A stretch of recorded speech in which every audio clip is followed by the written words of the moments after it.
বাজারে এখনও পাকা আম কিন্তু খুব ভালোভাবেই পাওয়া যাচ্ছে। পাকা আম থাকতে থাকতে আপনারা কিন্তু এই কেকের রেসিপিটি বানিয়ে নিতে পারেন।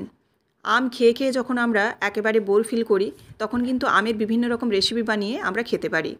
তো তার মধ্যেই এই আমের কেক, এই রেসিপিটি কিন্তু ভীষণই সুস্বাদু এবং ভীষণই তাড়াতাড়ি হয়ে যায়।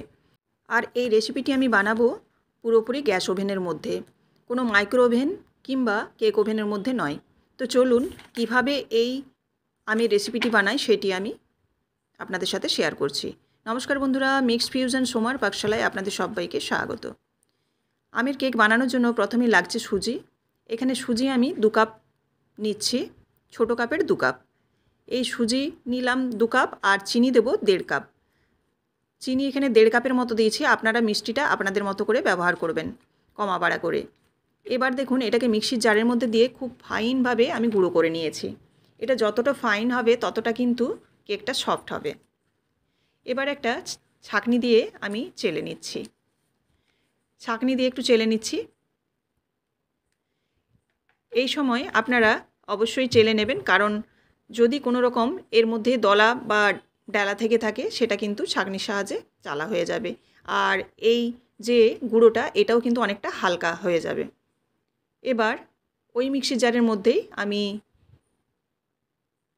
আমটা পেস্ট বানিয়ে নেব।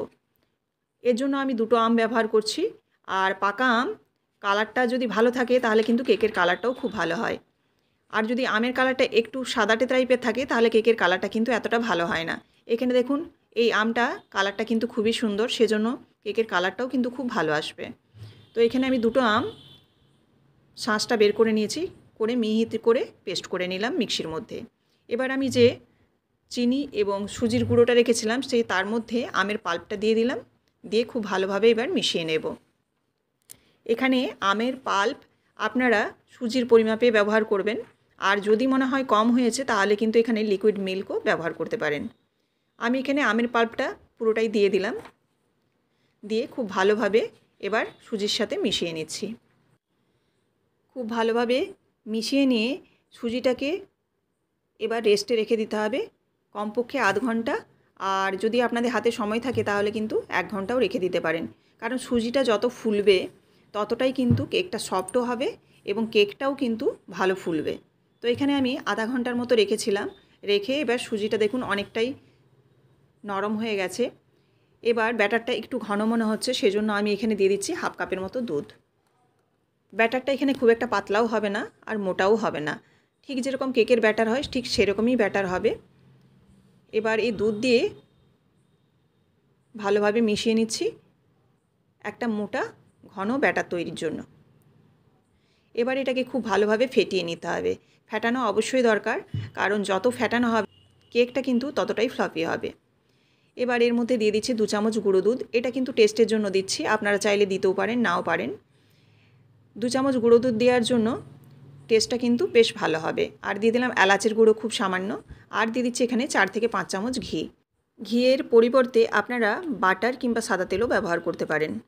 এবার দিচ্ছি বেকিং পাউডার। বেকিং পাউডার এখানে পুরোপুরি আমি বড় চামচের 1 চামচের কাছাকাছি দিলাম, কারণ এখানে বেকিং পাউডারটা 1 চামচের মতোই দিতে হবে ভালো মতো করে, কারণ যেহেতু এখানে কোনো ডিম নেই, শুধু আমের পাল্প এবং সুজির উপর ডিপেন্ড করছে, সেজন্য কিন্তু বেকিং পাউডারটা অবশ্যই আপনারা একটু বেশি দেবেন, অর্থাৎ 1 চামচ ভর্তি করে দেবেন। দিয়ে খুব ভালোভাবে সব কিছু মিশিয়ে নিতে হবে এবং 1 থেকে 2 মিনিটের মতো এইভাবে কিন্তু ফেটিয়ে নিতে হবে। এবার দিয়ে দিচ্ছি আমন্ড কুচি। আপনারা চাইলে এখানে কাজু, কিশমিশ কিংবা টুটি ফুটিও ব্যবহার করতে পারেন। আর কেউ যদি মনে করেন যে ড্রাই ফ্রুটস ব্যবহার করব না, সেক্ষেত্রে কিন্তু না করলেও চলবে। এবার খুব ভালোভাবে মিশিয়ে নিলাম, মিশিয়ে আরও আমি 1 থেকে 2 মিনিটের মতো ফেটিয়ে নিচ্ছি।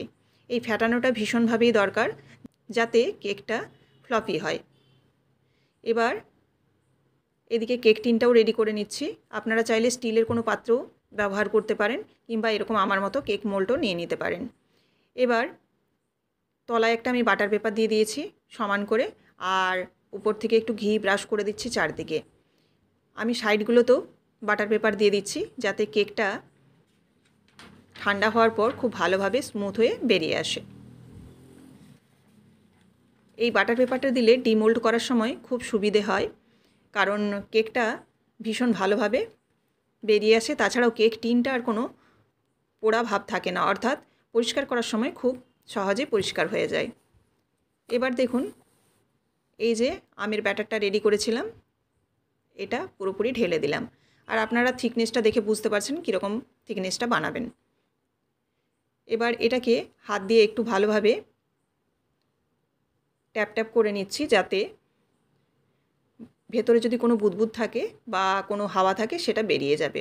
এবার আমি কয়েকটা কাজু দিয়ে সাজিয়ে দিচ্ছি। এটা আপনারা আপনাদের মতো করে সাজাতে পারেন বা নাও সাজাতে পারেন। সিম্পল যদি খেতে চান তো এখানে কোনো রকম ড্রাই ফ্রুটস ব্যবহার না করলেও চলবে। আমি কয়েকটা কাজু দিয়ে দিলাম আর দিয়ে দিচ্ছি চেরি 4 টুকরো, একটু দেখতে ভালো লাগার জন্য দিয়ে দিলাম। এবার এদিকে আমি একটা পুরনো কড়াইয়ের মধ্যে পুরনো লবণ আমি রেখে দিয়েছিলাম। এই লবণটা আমার বেকিংয়ের জন্যই ব্যবহার করা হয়, আপনাদের আগেও আমি বলেছি। তো এই লবণটাকে দিয়ে তারপর একটা স্ট্যান্ড দিয়ে দিলাম, তারপর এই কেক মোল্ডটা বসিয়ে দিলাম। এবার আমি এখানে 40 মিনিটের মতো বেকিং করব। প্রথমে আগে 5 মিনিট প্রিহিট করে নিয়েছি, প্রিহিটের পর কিন্তু এই কেক মোল্ডটা দিলাম। দেওয়ার পর 40 মিনিট বেকিং করে তারপর কিন্তু নামিয়ে নিয়েছি এবং ঠান্ডা করে এবার বের করছি। উপর থেকে বাটার পেপারটা তুলে নিচ্ছি, যেটা নিচে দিয়েছিলাম, দিয়ে এবার এটাকে আমি স্লাইস করে আপনাদের দেখাচ্ছি কতটা সুন্দর হয়েছে। এখানে আপনারা ব্যাটারটা 1 ঘন্টার মতো যদি রেখে করতে পারেন তাহলে কিন্তু খুব ভালো হয়, কারণ 1 ঘন্টার মতো রেস্টে রাখলে সুজিটা খুব ভালো ফ্লপি হয় আর কেকটাও কিন্তু ভালো ফুলে, সেটা আগেই আপনাদের আমি বলেছি। এবার দেখুন আমি এখানে স্লাইস করে নিচ্ছি আর আপনাদের একটু তুলেও দেখাচ্ছি। খেতে কিন্তু অপূর্ব হয়। আপনারা অবশ্যই এই রেসিপিটি এই আমের সিজন থাকতে থাকতে একবার হলেও ট্রাই করতে পারেন। রেসিপিটি যদি ভালো লেগে থাকে অবশ্যই লাইক, কমেন্ট এবং শেয়ার করবেন। আর এরকমই বিভিন্ন ধরনের রেসিপি পাওয়ার জন্য অবশ্যই চ্যানেলটিকে সাবস্ক্রাইব করে বেল বাটনটি প্রেস করে দেবেন। আবারও আপনাদের সাথে দেখা হচ্ছে নতুন কোনো একটি ভিডিওর সাথে। সবাই ভালো থাকবেন। ধন্যবাদ।